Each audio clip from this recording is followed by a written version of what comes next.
All right, welcome back, ladies and gentlemen, boys and girls. Here we are, game number 2, coming at you, Immortals versus the Dire, and currently the Dire up 1 game to nothing here. Remaining. And they are back on the Radiant side. Hopefully that makes sense. I'm Breaky CPK and joined by Z-Rock here once again.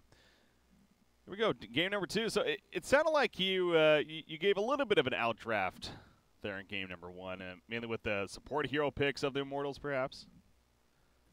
Yeah, I would say like 60% outdraft, 40% tempo loss. Like they did a couple things right in the early game. They took some bad fights right when this Dire team hit their big one-item power spike, where they all got these team-oriented items and were ready to team fight. Immortals needed to dodge team fights for a little bit longer, wait till at the very least that Deso was done on PA, and then maybe they could have pulled it out, but I'd like to see something with a little bit more flexibility in their draft. Support with an actual hard stun, some type of flexibility. So if they fall behind, it's not just over. Well, slight different. They banned Night Stalker and AA right here. Remember, Jakiro was part of those bans last time, so leaving that open. We'll see if that comes into play. But Venomancer is going to be first picked once again. I speak for the team. Oh boy! All right, NP Necro. That's okay then.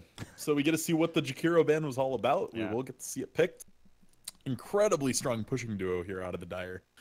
Jakiro Veno just brutal at shoving down towers. And if you're on Immortals here, you have to think about banning that DK again. Yes, Necro is a pretty good answer to it. Then DK's armor and EHP pool doesn't matter as much. You just slam Reapers on him. But it's still going to be something in the back of your mind that can we deal with the push power that's going to come with this? Yeah. NP's been interesting. Obviously, he had the great success at TI7, most noticeably in the hands of Mind Control for Team Liquid. But post then, with all the FPL going on, this has been a top-tier hero, in FPL especially. You know, really no surprise. However, I will say a lot of the events I've been watching, we haven't really seen it as much. It seems like it's been more the flair for FPL, maybe not as much for actual tournament play.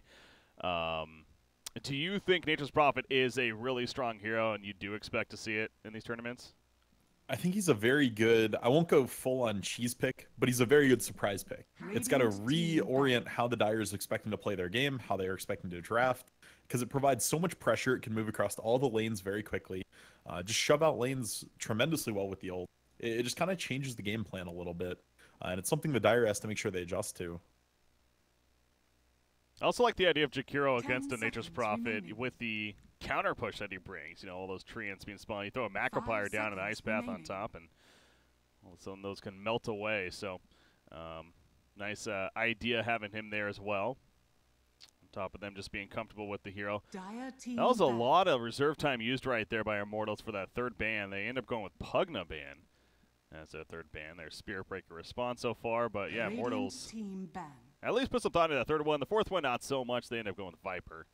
Yeah, they're just banning anything that's going to shove down buildings early. They want to stop themselves from getting pushed out at 15, 20 minutes and the game just being over.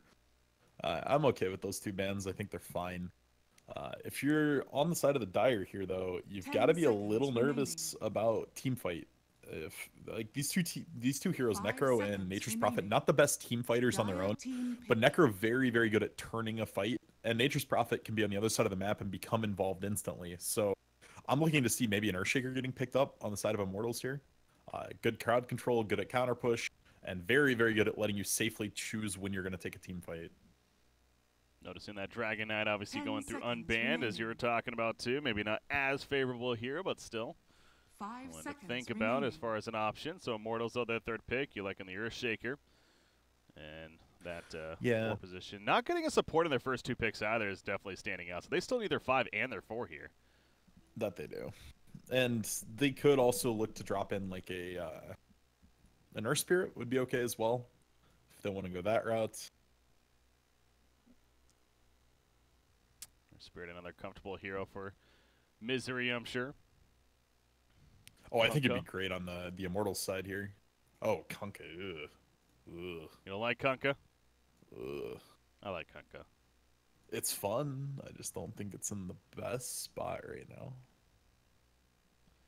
Oh, they don't got much time to really get this pick here, so discussing It took a something. long time to figure out that you wanted to pick Yeah. the best hero left in the pool. You called that pretty quickly there. Nyx Assassin, a very quick and I like that too because they're putting Immortals on the clock. They're like, you know what, we're going with Nyx. Now you're fourth pick. You only have essentially like 30 seconds to choose. Yeah. Knowing what you're picking there and jamming it is huge value, especially if they can get through all the reserve time here. Because it's going to be really interesting then for the very last pick. But this does let the Dire do something where they can try to block Earthshaker out of the Blink Dagger essentially the entire game. If they play fast-paced enough and they shut out Earthshaker from getting pull XP and stuff like that, they could absolutely plan on getting every tier 1 and tier 2 before the Blink Dagger even comes online. Rubik fourth pick happening right here.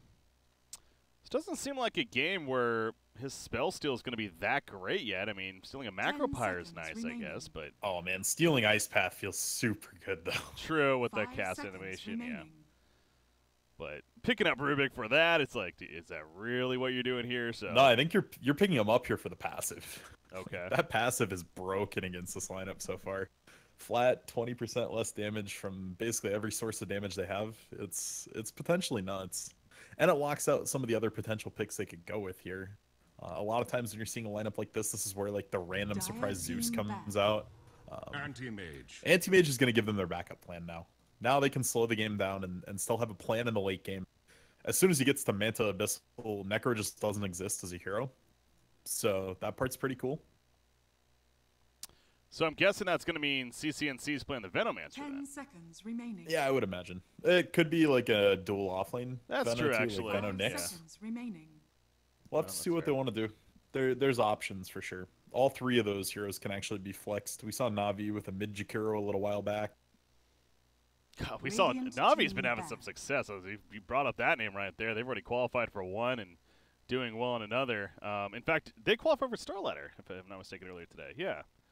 They qualified for Star Ladder out of the CIS region. I'm sure the organization itself is happy to see that. Star Ladder it is.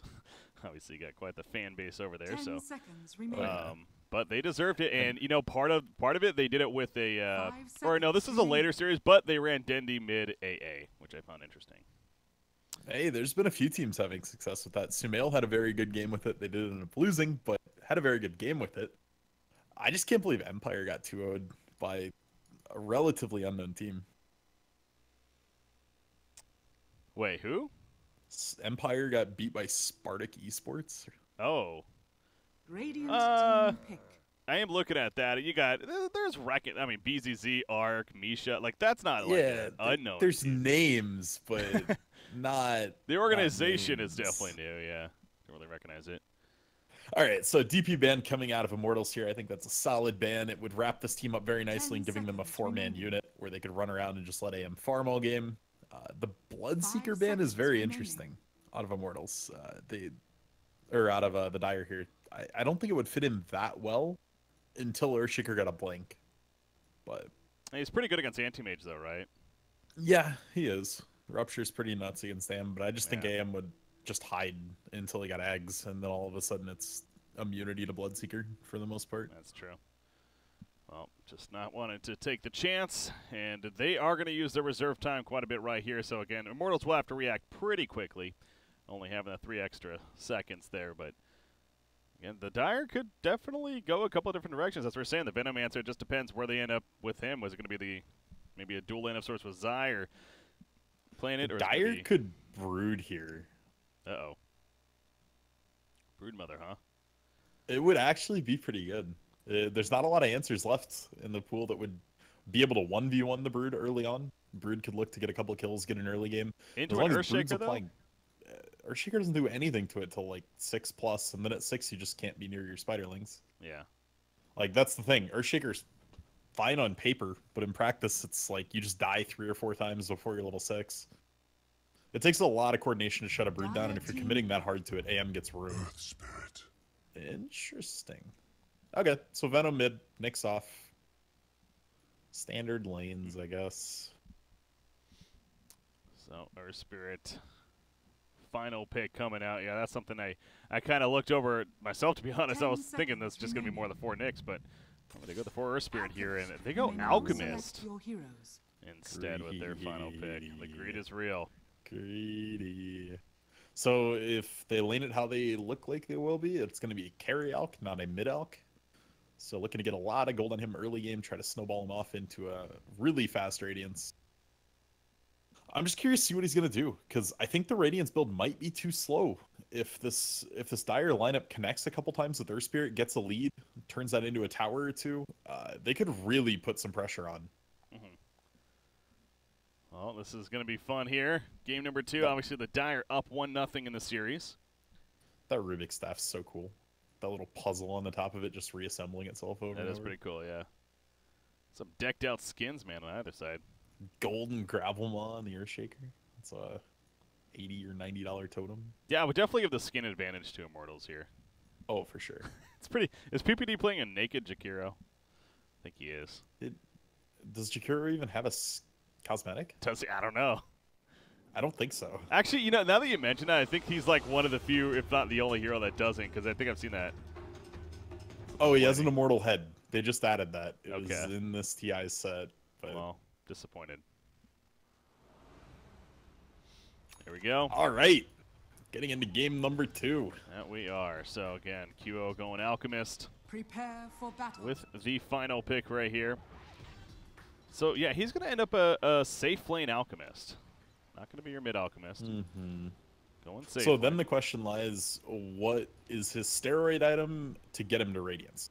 In mid lane, a lot of times we'll see just a rushed armlet. Sometimes we'll see a soul ring. That's going to be the choice. Does he have to finish treads before he just goes right into real items? There's a lot of options here that safe lane Alk gets choices on that mid lane Alks don't. Like mid Alk, you almost have to go treads and armlet, potentially even the soul ring on top of that, just to not die early on. But safe lane, you're protected a lot more. You get stacks in the jungle more consistently, and you can even farm the small camp. So definitely has options. Yeah. Well, Nature's 30 Prophet is seconds down to here battle. with those treants. Obviously very annoying in the early game especially. Hell, really annoying all throughout the game.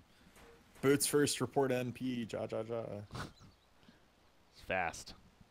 These little buggers here are pretty fast too, and gonna scout out the Jakiro and Anti-Mage in the area. Level 1 treants might be one of the most annoying skills in the game, because they don't draw creep aggro. So you can just throw them at somebody and they just chip somebody down. The battle Yeah. begins. And as a support, it feels so difficult to be able to deal with it. Anti-Mage gets the bounty ring, by the way. Now Forev.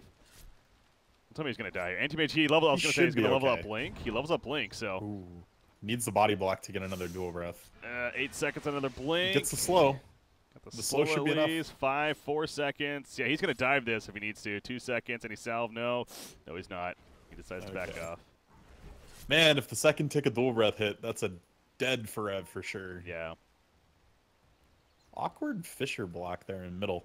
It gave a slight hill advantage to MP, but it wasn't the whole shove back, and now he's just going to get rolled on. Well, he's taking a good amount of damage right here. The Orb of Venom working from Misery on the Earth Spirit. Going to take some 3 tower hits in return, though, so almost trading damage evenly in the end, but zoning out MP the best that he can. Speaking of zoning out, mentioned the Treant Protector, or the Treants even. There'll be a Treant Protector here. Protecting Forev and trying to beat down Anti-Mage. The Surge Shaker running around is going to give Zai a lot of room, though. They have 0 kill pressure on Zai right now. Nick's already notoriously difficult to kill. Well, Misery just finding his, what is his goal of this game. Going to rotate towards the top lane and harass, but yeah, you mentioned Earthshaker down here. This is another beautiful laning setup here from the Dire. They actually can lock out QO's farm and reasonably contest him as long as Misery just sits up here. Well, they're going to roll back in, actually, and Dubu, I mean, both Dubu and QO are lower on life, and Zai impale in 5 more seconds. He does have the spiked carapace if it comes into play here. Dubu going to try to juke through the trees. Not going to work, though. First blood comes out. Triple mango start on Nyx is so dirty. Wow, yeah. They just have no damage. This, like, Rubik is already a notoriously low damage support. Same with Earthshaker in the early game, and Alk does nothing. This Zai is actually going to reasonably shut this Alchemist down. Yeah. Triple mango. Jeez, the Orb of Venom on top of that. Yeah, so the whole safe lane Alchemist maybe not going to have the ideal start, and Could perhaps a rotation, I mean, do you maybe rotate? Oh, no, speaking of rotations, actually, middle lane. CCNC going to be lifted up. Nice fissure on top of that. Misery's here, though, with a boulder smash. It's not going to be enough, though. Now Misery could be in some trouble himself. This hasted up Rubik doing a lot of work. Going to auto-attack him down and finish off the job there. So nice turn in favor of Immortals. They're now up 2. No, that's an even trade, because Misery got Courier. Oh. Like, that doesn't show up on the kill screen there, but yeah, that Courier is a huge snipe in the early game. Yes, it puts MP ahead XP-wise in mid, which is going to put CCNC down a bit, but getting the Courier that early on is just massive. Yeah, it really hurts that momentum in the early part of the game. Going back to the point, though, do you rotate Alchemist mid maybe, or maybe just try to go full jungle? You stack for him like a beast. You have to deward the small camp and just try to get a bunch of stacks. QO might die here. Oh, man, Misery finds him. He's just going to run at him. He does have a boulder smash. But then Remnant ready to go. One more attack. Yeah, he needs one more, but he'll get it. Yeah, nothing more that Alchemist can do. No TP support coming in. There was no chance for survival at that point. Good find by Misery there. That ward paying off so much on the small camp. Oh, true, yeah. Blocking and spotting. So what are you getting out of this? I mean, the rotation mid definitely helped Necro out. He does now have the net worth lead in the game, but overall they are quite a bit behind. Forev is just struggling right now. He's really found almost no traction down here. He's gotten a few levels, but it's not really even slowing Pycat that much. You see, like, they're putting a lot of resources. QO's, he's finding himself in a precarious spot. Doing a good job of dodging the impale. The South got a little bit of a tick in there, but Misery's going to find him still. Run at him with that Orb of Venom. He lays down the acid spray, though, so Misery not going to fight on top of that. And will allow Alchemist to actually run away. Good man-up choice there. He was dead if he tried to run. So getting the acid spray down at least forced off the Earth Spirit. Ultimately allowed him to survive in the end, of course. So, yeah, Pycat, though, he's not having free farm by any means. He's definitely being harassed quite a bit, and you see this massive stack here. He's going to try to pull it, but yeah, we'll get a couple. There you go. It's a solid pull-off. Wants that lane control back. All in all, though, he's pretty happy to be even with an Alchemist. Yeah, with how the lanes are set up here. Mm-hmm. Yeah, he's the one getting pressured, and he's still doing fine. How's the middle going? CS here. We got Necro at 32 and 7, Veno at 18 and 4. So MP definitely have the favorite here. Yeah, the double kill definitely helps there. That's just where you got a huge XP lead, and he's pressuring that into CS. What kind of build? I mean, we already see right here. He's going to be going Hooded Defiance first as MP, but you expect earlier on Veil perhaps as Fred, by the way. He's going to be found in this Radiant Jungle. Misery missed the initial barrel roll, but it might not matter in the end. Although the fissure may make it matter. Indeed it will. Pycat, he wants to blink, though. He wants this kill. Needs a couple more auto attacks for it. He doesn't have boots. He does not. He is too slow. Definitely not catching this. He has another blink. Maybe with the seconds. blink, but he need 2 autos, and Necro's coming down. And Dubu so they take the consolation. Yeah, they take the consolation kill. Support that was a hell of a fissure. I mean, that saved him so much there. Yeah. But Zai's gonna be 6 in like 30 seconds. And then somebody dies. I think it needs to be MP. They need to try to tunnel in on him a little bit. You do see level 6 here on CCNC. He was actually holding a bunch of skill points. Does decide to slam 3 into wards. Dubu. Oh my gosh, the barrel! No, the fissure comes out and the sprout up, and now Misery.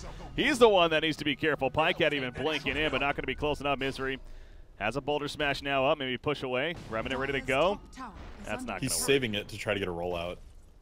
Barrel roll. Where's he going to go? To the left. He gets out here. TP. 3 seconds. He's going to be fine, though. They're not chasing him, so good escape from Misery, actually. Get the hell on out of there. But yeah, so going back to the middle match, you mentioned Necro. Maybe you want to keep him in check in the near future. Level 6 on Zai is had.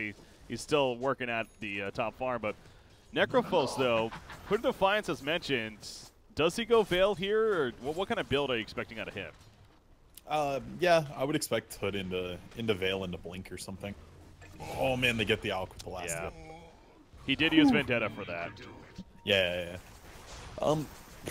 It's just hard because if you don't go any mobility, it's a little awkward for you guys to take team fights until the Earthshaker finds a Blink Dagger. But you also aren't on that fast of a timing because your Alchemist is way behind. So I'd just like to see him go whatever's going to let him farm. I don't say this very often, but I wouldn't have hated a Midas. Is under attack. On the Necrophos, yeah? Mm-hmm. Okay.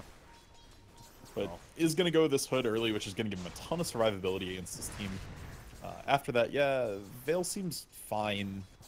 You don't have that much magic damage, but the alternatives aren't very good. Maybe Force Staff? Bottom lane here, Pycat. That was a big stack, I believe. It was taken mainly by the Alchemist, so how about that? The Immortals over here taking advantage of what was that stack in the Radiant jungle. Yeah, 4-man rotation too. They should be able to get the tower off of this. Second set of trees should secure this pretty easily. MP, middle lane, he could be in some trouble. This is that kill that they really want. Misery rolls in, Boulder Smash set up. He does have a Reaper Scythe, by the way. Ghost Rider does well, but he can't get it off. Oh, yes, he can. There's the heals. And now the run is on. MP, can he escape here? Earthshaker puts another Enchant Totem stun out. MP turns around with that Reaper Scythe, gets a kill on Next Assassin. Welcome to Necrophos Gaming, ladies and gentlemen. All of a sudden, he's back to full life and full mana. Just about. Regeneration. And that is frustrating. Necro 1 auto away and just Ghost Shroud into a turn kill with Reaper. Yes. Oh, brutal. That hero, man. That's what can happen. You think you have it, you just barely have it, and then you don't. He doesn't even have a magic stick either, let alone a wand. That was just simply tanking it enough, and the Fairy Fire pop. Yeah, just very unfortunate that the Carapace didn't quite come off in time for Zai. If he'd used the Carapace on the first Death Pulse, they secure that kill, but not able to hit the timing, unfortunately, there. This push on bottom tower, though, is very interesting. By taking this tower this early, it actually gives Pycat room. Like, Pycat's been under pressure since they rotated 3 down for a while, and now he's getting time to recover. Yeah, I've always found that interesting over time. You know, that idea, it's like how...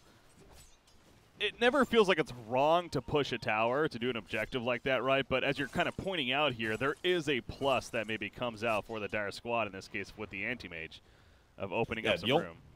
The only downside for this Dire Squad here is if Immortals takes these 2 jungle camps that are now opened up, the easy and the hard camp closest to the T1. Okay. In the meantime, Febi's found by the 3 heroes. But yeah, if they start taking that camp every minute, that is a bit of a gold gain for them. But other than that, this is just all beneficial for the Dire. The mid tower is the one they really want on the side of Immortals, because that opens up stuff like Roche and Ancient Stealing and things like that. Anti-Mage trying to find the kill on a Dubu. Does not have Mana Void, yeah. No Shrine, though. He's going to run right into Alchemist, though. Unstep of Concoction comes out, and that'll force Pycat to run away. He does pick up the Haste Rune to secure it, at least. Yeah, top tower push, though. What do we find interesting? Oh, I was wondering if he was going to go back in. He saw Alex was doing Ancients there. If he ran back in and leeched a couple of those Ancients, maybe even got one of the last hits, he has Mana Void then, because he'd be level 8, and then he could have tried to kill Rubik, but... Opting for the safe play instead, he's finally getting free farm time, wants to take advantage of that, rather than the much riskier play. Top lane, Nature's Prophet. Does have drums picked up. We'll see if he maybe tries to use it to get away. There's no chance of him getting away, so he'll hold the charge, TP out from PPD. Nope, never mind. He decides to stay back, throws out the Macropire. They're going to keep pushing this lane, actually. It's one of those situations you felt like they were going to have to fall back, but they realized, you know what, maybe we can push here. So I'm guessing that cancel was on purpose. Yeah, oh, it definitely was. They're going to get a ton of chip damage into this, and to be fair, they might even trade it for their mid T1. Veno can hold this for a while with Gale. If he just Gales out the next wave. But they are going to rotate Nature's Prophet back up here. I wonder if they're going to go for the rekill. Like, Zai could, in theory, do it, but he is porting out. Yeah, they're going to fall back. They just really don't want to give up this mid tower. They're valuing it more than the T2 top. No. Oh, mid tower, you could argue is... I don't even think you can argue it's the most important tower in the early game, as far as the tier 1s And it is deniable. So this is a tough spot for Dire. Do you deny it once you... Like, right now, they're jockeying for position on it. You don't want to deny it yet, because if you can force Immortals into trying to take it, you can bait them into something. But after this is all settled down, do you deny it and deny them the gold, but give up the building? That's a hard choice. Yeah. Zai gonna find Alchemist over here. And he knows he was spotted. He got hit by the Nature's Prophet ult there, so he knew there was a sentry down lower. He's just gonna keep walking there, so at least get some information. Oh, yeah, he might actually get it done. Yep, there you go. Smoke on it as well, so a little bit of extra value there. Might as well make use of Forev that is not going Vendetta. to see this coming. Oh, there's the Impale. He sees it now. Sprout is ready, but there's too much damage on him, especially with that Poison Nova. There was no way he was getting out of that one. Your downfall. So nice chase Good there. heads up play from Zai there. Realizing he can't bring the Alchemist down and he was scouted. Turns it into something that wasn't going to be expected and really paying off huge. And PPD still just chunking away at this top tower. I was going to mention that because not many support heroes can do this, especially on the scale that Jakiro can. It's reasons like this why you think that teams that pick up this hero, that this is why they value it, is because he can just split push constantly. And he's going to get a tier 2 tower kill for his team. I mean, middle lane, there's a fight breaking out. They got the middle tower, but at what cost now is MP? Ghost Shroud has popped. It is Necrophos, though. We saw what happened earlier. Reaper Side's going to come out. Not enough damage for the kill, though, on CCNC, so he'll stay alive. Magnetize is still up on MP, trying to refresh it. Is Misery. It's going to come at a cost of his life, though. Pycat goes over the mana void. Not the most mana was burnt, though.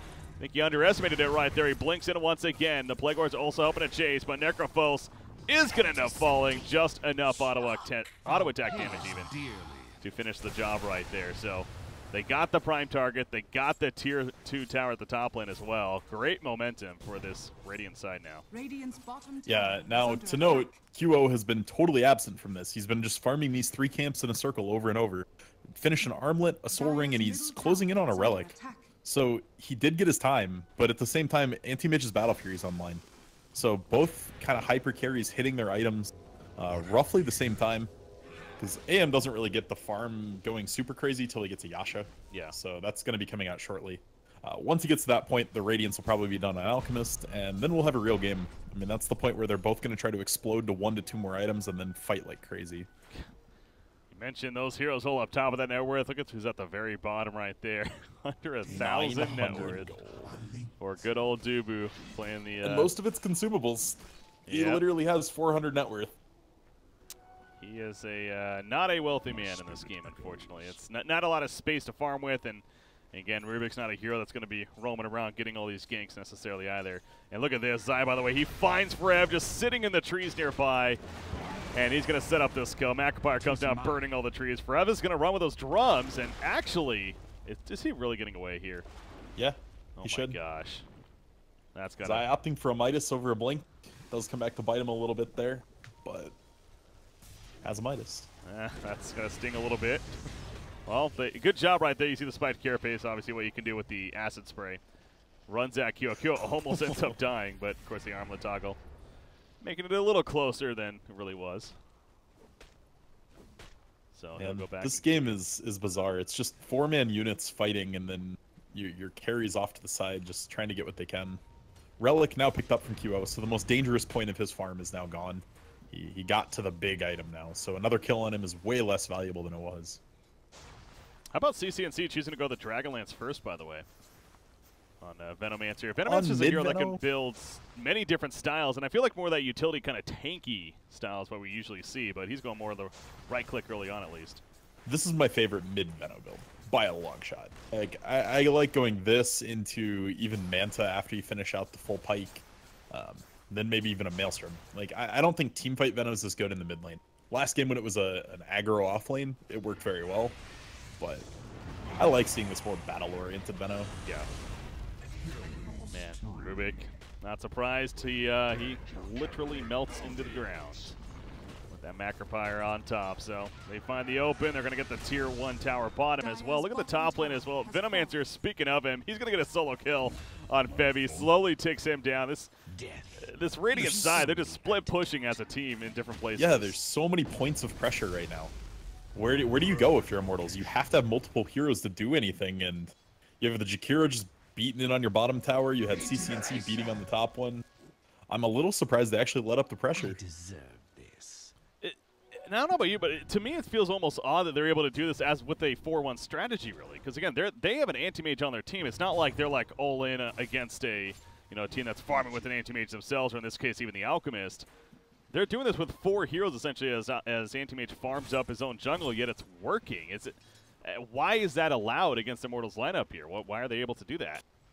Right now it's a lack of NP getting off to a good start. if the NP had picked up a kill early game or something along those lines, just a little more time to farm even, where if he ported somewhere, it would guarantee a kill. The split pressure goes down tremendously. But right now, he's just such a non-factor when he ports in. He's kind of just food. Any two heroes on this Radiant side will just blow him up. So Forev's lack of a good start is really punishing them right now. Well, Alchemist, he'll farm up some Ancients here. He's continuing to farm some more, even though he has a Radiance now. Of course, bots next in line. Boulder Smash coming through. Misery wants this kill. He's going to go and even applies a Magnetize for this. But now Misery in trouble himself. He's sprouted up and stun on the Alchemist from the spiked carapace on top of that acid spray. But Misery definitely going to die. He dies to the tower auto attack, in fact. QO, credit for the kill. Special for you. Yep, Forev made it back 2 ticks away from death, too. So, not even getting the kill that he committed for. That's got to sting a little bit. Speaking of stinging, though, Venomancer continues to push out that top lane. The Hurricane Pike is now finished. He's basically been AFK at this top lane, playing PvE more so. Not even AFK. He's been playing against the AI here. And what this is giving them, though, is a net worth lead against an Alchemist. Like, this is not where you want to be if you're on the side of Immortals, but this Dire squad is splitting the map up so well and getting so much out of it. And Necro did double back for the Force Staff like I was hoping. So he does have a little mobility. What that means is if Nature's Prophet ports in with NP, like Necro +1, they can kill anyone on the map. Yeah. Like, if you have Earthshaker or Rubik or anybody just to supplement the damage a little bit, someone will die. But Zai is scouting him out right here. Uh-oh. Do they have the follow-up, though? Who's that over here? That's Jakiro. Jakiro, by the way, okay, he TP's out. Look at his net worth compared to the 5 support on the other side. 5,700 compared to 1,100. Yeah, he has a freaking Yules and Arcane Boots and a full Febby Echo. They are going to bring down CCNC with this. Okay, yeah. Yep. Echo committed, Reaper committed, but they do manage to get that kill. That's going to alleviate a ton of pressure. Yeah, Earthshaker's been just slowly not dying, and if you just don't die by about 19 minutes, you have a Blink Dagger magically show up in your inventory. So it does manage to get to that point, and the Blink reveal was with an Echo Slam right on CCNC. They're going to get Rubik here in return, but as we just stressed, I mean, this is a Rubik that's getting really no farm. You only get 196 gold for Psy right there. Going back to CCNC dying up there at the top lane, though, is that a fault of his, kind of? I mean, we mentioned that last game even, or is that just more so that was bound to happen? You know, a surprise it's the Blink. There should always be a cost to showing your Blink, right? You should always get something. It was a very high value something, but it was expected somebody was going to die there. It's just a little unfortunate for the Dire that it was him. Yeah. All right, well, he's going to be back up in about 15 seconds. Of course, that Reaper Scythe kill is mentioned. It was level 2 as well, so the plus 20 seconds duration. Added on to the respawn, and meanwhile, the Dire side of what is Immortals, they're pushing in the Tier 1 top tower. Honestly, the Alk's starting to explode, and the AM's still a little short. Just picking up his Yasha now and closing in on the Manta. The Manta will help substantially. The big spike for the Dire, though, is going to come once he finishes his next item, which I'm hoping is Abyssal. Because at that point, he can just blink Abyssal Manta Necro and just explode him. And that needs to happen. If you can stop Necro from getting off Reaper sites, the game looks a lot easier. Got Anti-Mage, you mentioned the Yasha, the Manta style. Continue to see his progression, but yeah, you're right, Alchemist has a hefty lead, now 15,000 net worth overall, his own Manta style. Just about finished as well. And some lineups that we see Alchemists, they eventually hit the point where they're farmed and the ags start getting given away and they're not really high value ags. This game, they are extremely high-value Aghanims. You've got Reapers is an amazing Aghanims upgrade. Rubik's is an amazing Ags upgrade. And honestly, I like Shakers in this game too. The mobility is huge. But we are going to see them go ahead and slip in here. There is a brand new medallion on Jakiro, and that's going to be used to take a quick Roshan. Totally uncontested. And I like giving it to CCNC here. He's the one playing forward. He's the one pressuring buildings. It's going to give a ton of time to react if they do go on CCNC. Well, MP here to protect, what is this, Tier 1 mid tower still up at 21.5 minutes. And they pushed so much of that top lane, they even got Tier 1 bottom, but they haven't got the mid tower yet. MP ready to defend. A pipe will also help with that cause.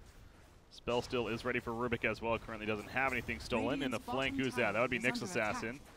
He is spotting QO on the Ancient stack, currently at half life actually. But there is, well, there kind of is somebody nearby. That would be Misery. Well, you should just see that Chemical Rage just went down as well. Are they going to go? Yeah, they're going to open right here.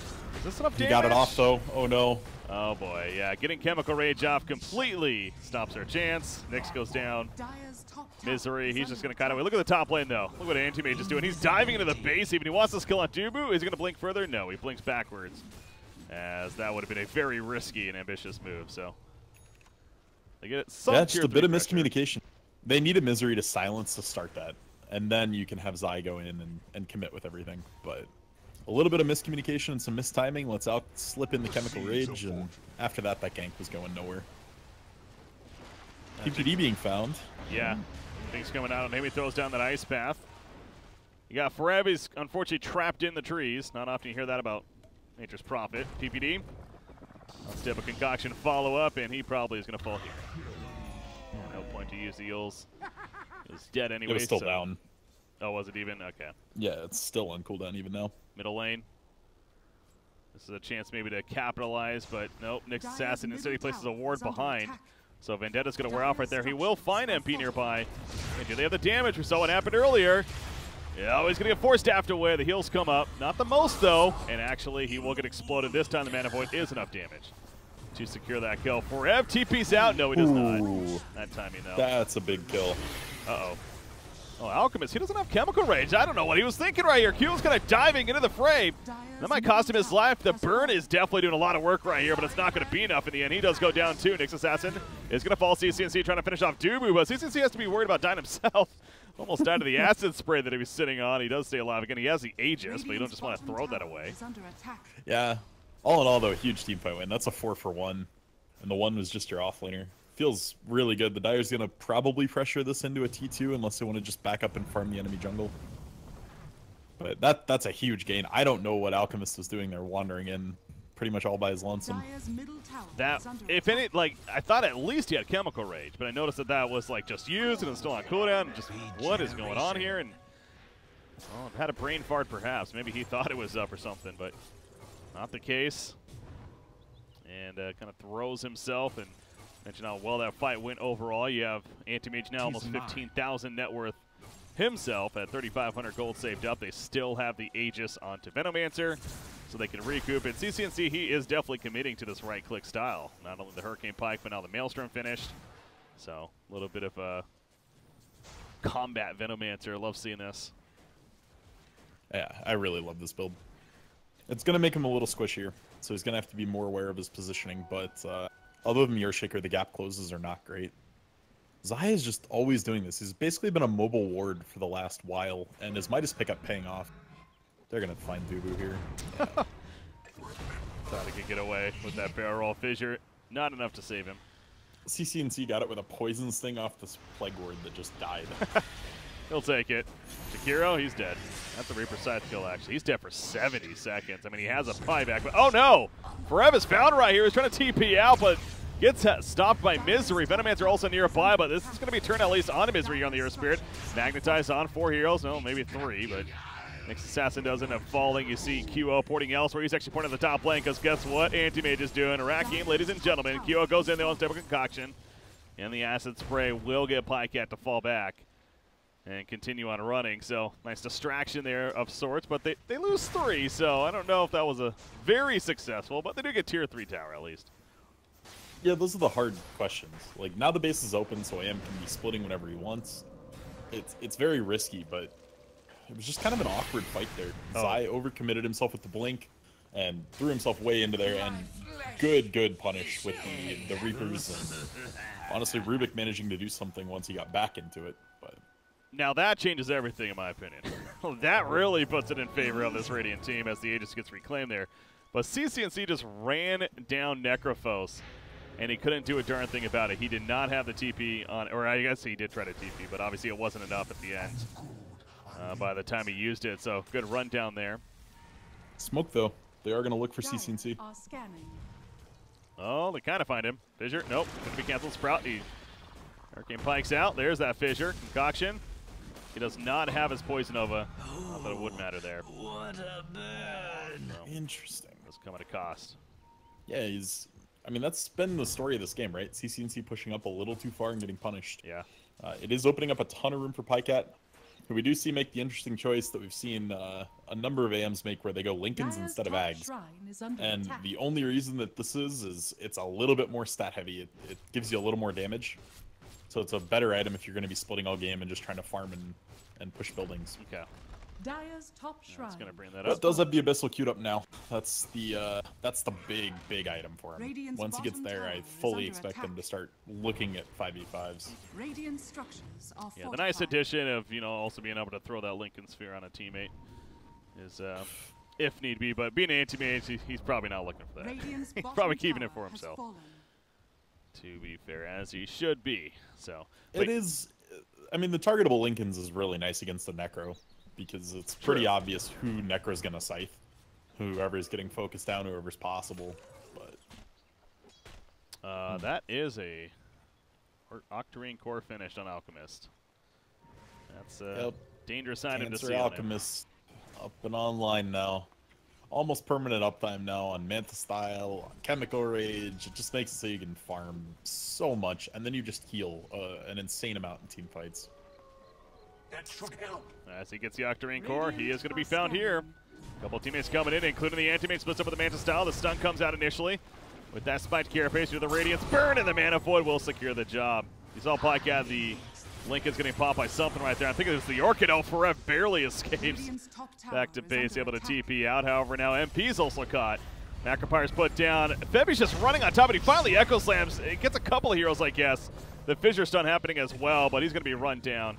And PPD actually gets credit for the kill onto him. Dubu throwing down his own Plague Wars that he stole, but he's going to be caught up by Pycat. Nothing he can do to stop him. Yeah, the Lincoln Sphere pop again. He's trapped in the Plague Wars going on, but enough to damage kill him. And meanwhile, top lane, Rev, guess what? He does end up dying. Nobody has a buyback. Everyone's dead on the side Yeah, of the only Immortals. silver lining is there's no creeps in the base, so AM can't just blink in and take the racks. But this should result in a T2 tower. Potentially a look at when the next Roche is going to be spawning. I was actually laughing so hard because Nature's Prophet treed the Earth Spirit mid-barrel roll, so the trees just instantly died as the barrel roll was going through them. And he was out of boulders, so it was a slow, short barrel roll. Okay. And he still managed to get to the other side of NP. I mean, it was just like slow motion death. By the way, Pycat, you see what items coming to him as they're going to push the racks right here. Did he go the defusal? He does go defusal. Yep, so he's got the purge now. Very interesting. Like, this item has long been the most stat-efficient item for an Agi hero. And then it did receive a nerf because of that. So now it's only 20-30 Agi instead of 25-35. But still opting to pick it up. There's not a lot he's even looking to purge on this side. I'm actually And very Necrophos is the surprised. big one, right? Yeah, purging Ghost Shroud's really nice. But if you have Abyssal, generally they don't even get it off. You just blink Abyssal Manta and ult once they go Ghost Shroud. Sure, but I feel like we've seen so many times where you think you have the kill on Necro, and he's like, nope, Ghost Shroud, Magic Wand, True. Death Pulse, I'm back to full life. Very true. So, taking that off ASAP is a nice option for the anti-mage. So yeah, understandable why he goes that route. Jakiro has a medallion up finish. Jakiro's actually working on a Lotus Orb here for the team. Another great item to have. A lot of that single target as we're mentioning. Going that on also item's the gonna be purge. sick. Yeah, CCNC, he's going to get caught here somewhat. He just Hurricane Packs over the ledge, though, and he'll be fine. He has a Mjolnir now finish, his own BKB coming along. We see several BKBs coming out, Anti-Mage and Venomancer, so the core is getting it. Yeah, once he's come out, it's devastating. There's so few ways that Immortals can take a good team fight once those BKBs are online. It's going to take a very aggressive Earthshaker to play around those. We haven't really seen the Nature's Prophet doing that whole rack game. You know, the split pushing that we were maybe used to seeing with the Nature's Prophet. Is that a fault of him, or is that just because of the strategy of the other side? I mean, it's a product of his start. So much of this echoes back to the way his game started out. He didn't have phase boots early on, so he struggled to actually pressure his laner. He died a few times, and all in all, he's just kind of been a supportive role. And that's why we saw the drums picked up super early on versus like a Shadowblade or an Orchid, which he does have now, but again, it's just kind of all being a little behind the curve. He's not a TP threat to anyone. Oh, you also see the 20 intelligence chosen over the 4 tree and summoned. as well, so that whole idea of He's being a smart. split pusher. He is very smart, but not going to be that pushing presence, unfortunately. To be honest, 20 int is probably better than 4 trees in most situations. Yeah. Managed to find Zai with a Reaper Scythe, though. Yep. 5 heroes on top of a sentry, yeah. But 20 int's all in all pretty good because no one takes the double tree damage and HP at 25. They all take remove TP cooldown. So it doesn't compound, really. Set in stone. Our Spirit makes his way out of there. You saw the Lotus Orb coming up just in case. I don't think it actually reflected anything, but helps keep him alive. This next kill, though, is going to be a Roshan attempt at least, but there's a buyback. You know they want to defend this. Roshan still has plenty of life. Jump on a Phantomancer. The silence comes up. There's a Lotus Orb. Going to get the Poison Nova off at least. He's going to be lifted up in the air by Rubik. Something got reflected. That was a Rubik lift, actually. There goes the Poison Nova. And now Alchemist in the fray of it. He does not have Chemical Rage, by the way. He splits up with the Manta Style. Currently going to be invis with the Glimmer Cape. Something exposed them, though, with the Dust, I believe. As Necropulse, the Diffusal Blade comes out on top of that Ghost Shroud. A couple more auto attacks. He's dead. Chemical Rage is ready, but he doesn't have the mana. Down goes Alchemist. He's staying dead. They're cleaning up the whole team. Earthshaker, where the hell is he? He's down there trying to TP out. Banging that totem. He will survive, actually, but that's going to be a stolen Roshan in favor of the Radiant side here. And potentially another Setter Axe, or at the very least a tier 3. There are creeps flooding into the top part of the base, so mid is available to hit. And at the very least, they should be able to force a buyback or two. This is an insanely huge swing for Dire.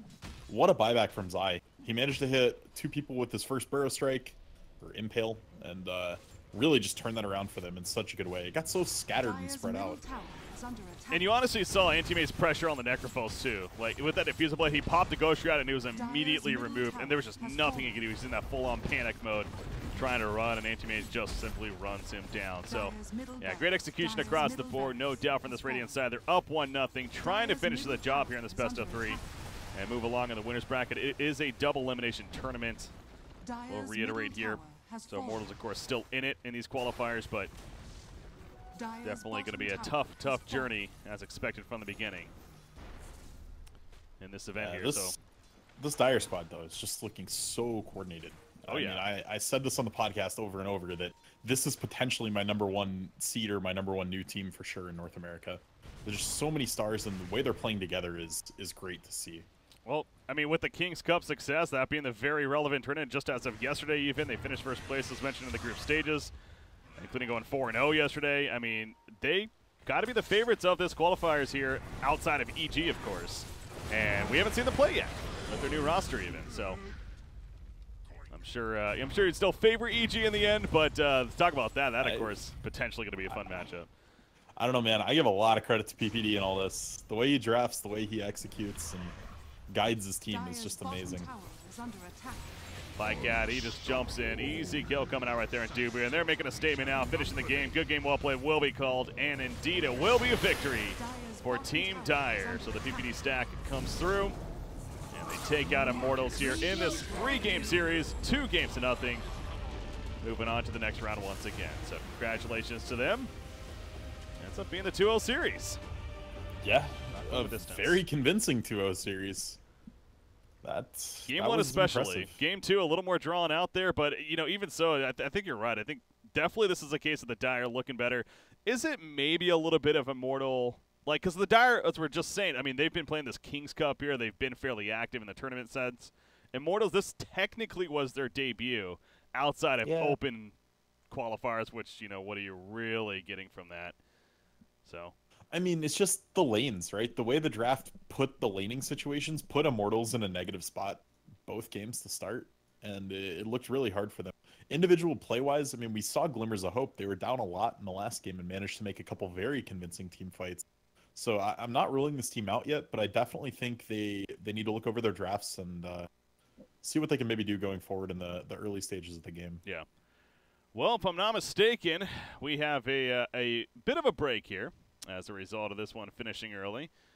I believe the second series was supposed to, as default time of about an hour and a half from now, actually. Of course, with this one going, you know, 2-0, even fairly quicker.